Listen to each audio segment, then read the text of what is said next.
Okay. Think about the most stressful experience you've ever had and how glad you were when it was finally over. For a lot of Canadians, that experience was immigrating to Canada itself, because for many immigrants and refugees, that involved leaving everything and everyone they knew behind and starting all over, often with nothing. A lot of research using both humans and animals has found that a stressful experience like this early in life can have consequences that last long after the experience itself is over. For example, a human study using people that were in utero during the Dutch famine in the 1940s, meaning their moms were pregnant with them during this famine, found that 60 years later, these people were 3 times more likely to get heart disease, as well as a variety of other health problems throughout their lives. So just think about this.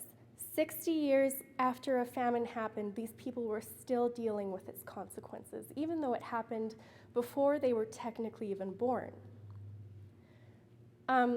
So with my research, what I wanted to do was see whether migration stress had similar effects on an organism. And in order to do that, what I did was I shipped animals across the continent. And when they arrived here, I looked at their brains using a technique called 1H NMR spectroscopy. And what that means is I basically looked at their brains to see what was in their brains using the magnetic properties of the atoms and molecules in these substances. So using these techniques, I was able to see exactly what was in these animals' heads.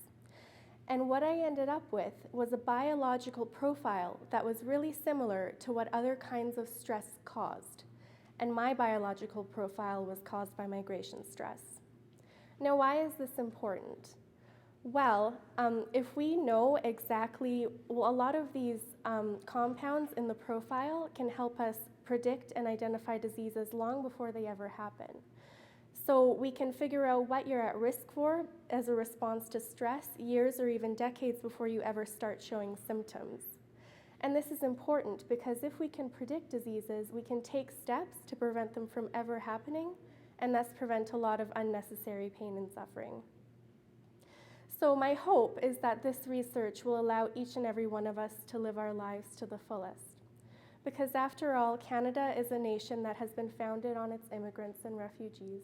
And whether directly or not, the impacts of migration stress affect us all. Thank you.